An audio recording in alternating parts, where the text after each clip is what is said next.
Dear students, in the previous video you did learn how to write chemical formula and how to give chemical names to compounds.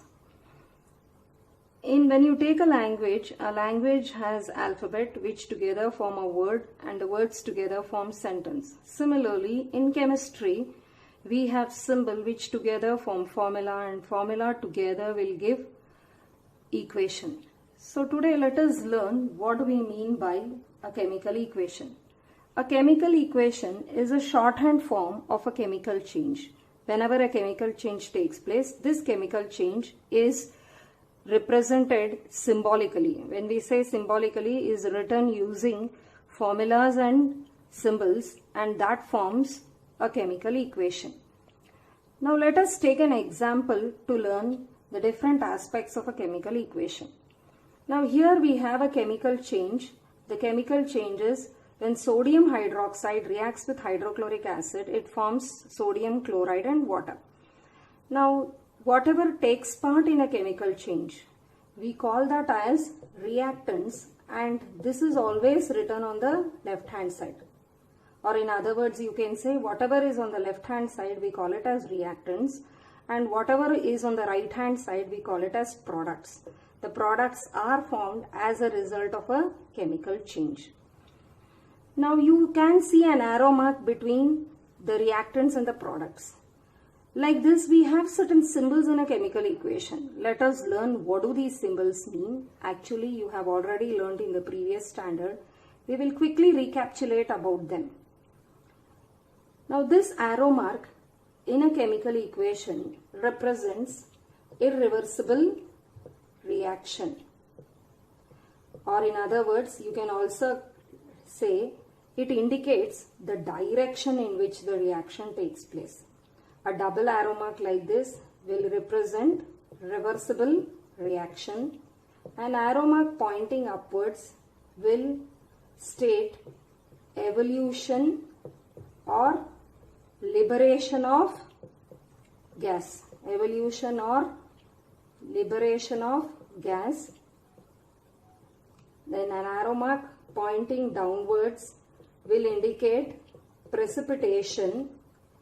If you have an arrow mark on which an element or a compound is written, then it is nothing but a catalyst which is involved in a chemical reaction. Or you can say the reaction proceeds in the presence of a catalyst. Now here we have small s in square bracket, which indicates the state of matter solid, L liquid, G gaseous state. If it is DIL dot in square bracket, that means dilute. This is for acids and alkalis. CONC dot indicates concentrated. AQ dot indicates aqueous. Triangle means heat. If there is plus triangle on the product side, that means it is an exothermic reaction. If it is minus triangle on the product side, that means it is endothermic reaction. Instead of writing all this in sentences and paragraph, we convey everything in one equation and in one line. This is the beauty of chemistry. After learning what is a chemical equation, we will know what is a balanced equation. A balanced equation is one in which the number of atoms of each element on the reactant side is equal to the number of atoms of each element on the product side. Now, we need to know why we should balance a chemical equation.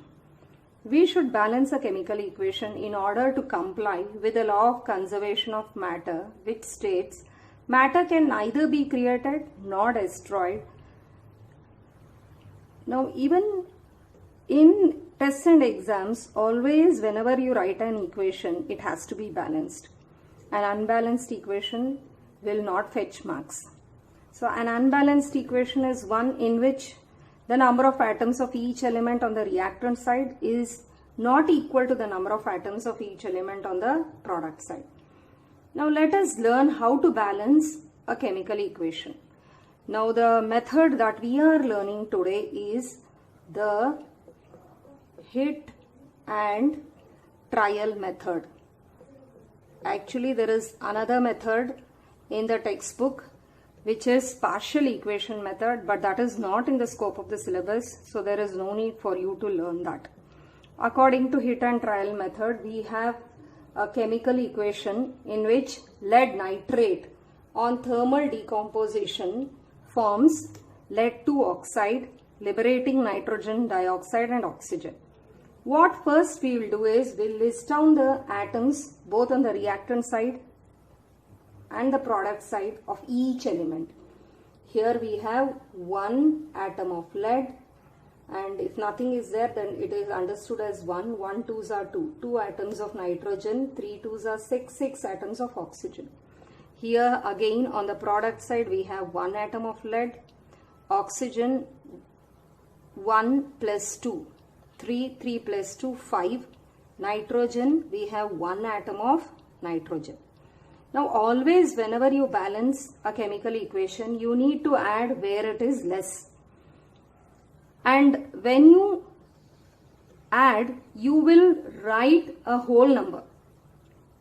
You will not use a decimal or a fraction, and always the number that you add should be the smallest, and you should start with 2. Only when you cannot balance with 2, you need to proceed to 3 and then 4 and so on. And whenever you balance an equation, you shouldn't be writing in between the compound. You should always write it either before the compound or before the element. Now let us balance this equation. Lead on both the sides, there are both the sides it is 1 atom, so there is no need of any balancing. Nitrogen we have 2 here, nitrogen we have 1 here. So we'll make nitrogen 2. When I make nitrogen 2, simultaneously oxygen will change. Oxygen will become 2 plus 4, 6 plus 1, 7. Now here we have oxygen 6. So I have told you we should always add wherever it is less. Now I'll make this 2. I cannot write 2 in between the compound and all. It should be before the compound. Now when I do so, automatically lead becomes 2. Nitrogen 1 2s are 2, 2 2s are 4. And oxygen 3 2s are 6, 6 2s are 12 it becomes. Here again lead is only 1. So I have to make it 2. Let me add 2 here. It becomes 2. But oxygen also changes in the process. 2 plus 4, 6 and plus 2, 8. Now I have to balance nitrogen here, because here it is 4, here it is 2. Now I need to make 4 here. So let me make this as 4. When I make it 4, nitrogen becomes 4. In the process, oxygen changes, which will be 8 plus 2, 10 plus 2, 12. Now you can just tally 2 lead atoms on the reactant side, 2 on the product side, 4 nitrogen on the reactant side, 4 on the product side, 12 oxygen on the reactant side, 12 on the product side. Now the equation is balanced. You have to keep in mind whenever you balance equation, when you write the atoms, you should first balance the other elements, then go to hydrogen if it is present. Here we do not have, and finally oxygen. Oxygen will be the last one that you need to balance. After learning how to balance a chemical equation, we will learn how to convert a word equation to a balanced chemical equation. But before actually going to an example to learn it, we will just recall a small concept which you have learned in 8th standard. You did learn what is meant by atomicity. Atomicity is nothing but the number of atoms present in a molecule of an element. Now if the molecule of an element has 1 atom, we call it as monoatomic. If it has 2 atoms, we call it as diatomic. If the molecule of an element has 3 and more than 3 atoms, then we call the elements as polyatomic elements. Now we have few examples for all of these. You know, monoatomic, actually metals, you cannot exactly call it as monoatomic, but for your knowledge sake now you can consider it. Noble gases are actually the monoatomic elements. Then we have carbon. Among metals, all metals, noble gases and carbon. Diatomic is what is very important for you to learn. These are the 7 diatomic molecules. So we have 4 halogens among them. Chlorine, bromine, iodine, fluorine. Apart from that, we have hydrogen, oxygen, nitrogen. So these are the 7 diatomic molecules which you need to learn thoroughly. Polyatomic, ozone, phosphorus and sulfur. Actually, this concept helps when you write a chemical equation for a word equation. You only have to keep in mind, except these 7, wherever you get, all you will write it as just this symbol, except these 7. I repeat once again, they are very important for you to know thoroughly. Hydrogen, oxygen, nitrogen, chlorine, bromine, iodine and fluorine. Let us come to an example.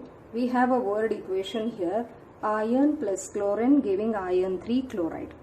Now I need to convert this into a chemical equation. Now when I say iron, I know it is metal, and here I can say all metals also. So when we have all metals, we will write it as only Fe, just the symbol. And next we have chlorine.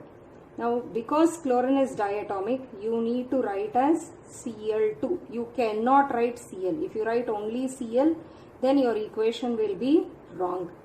Then of course iron 3 chloride, you have learnt in the previous video how to write the formula of compounds.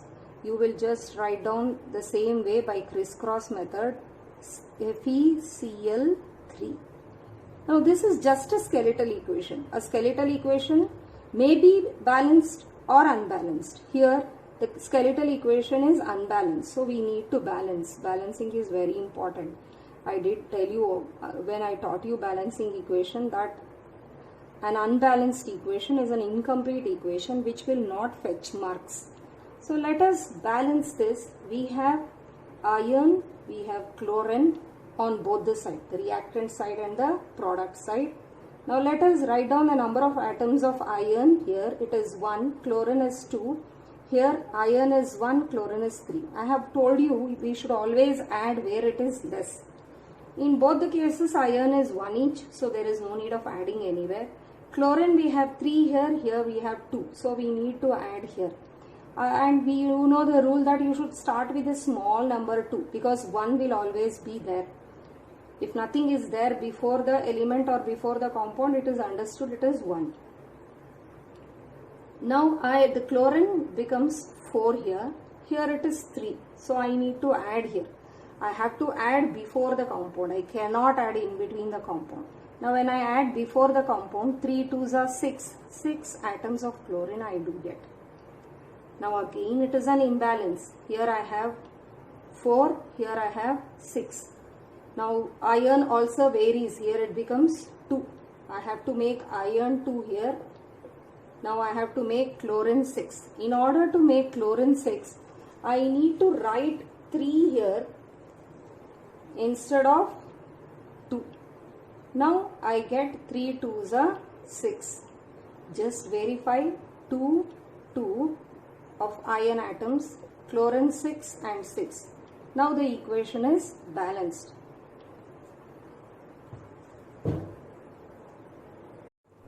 Now this is the assignment for this part of the lesson that you learned. Page 15 at the back of the text, you need to answer question 14, 15, 16 and 17. And page 16, question 19, 20. Page 17, question 21. Question 19, question 20 are balancing chemical equations. There are so many equations given there. You need to practice them. Only practice can make you perfect in all of these. Do practice and write down the answers wherever required.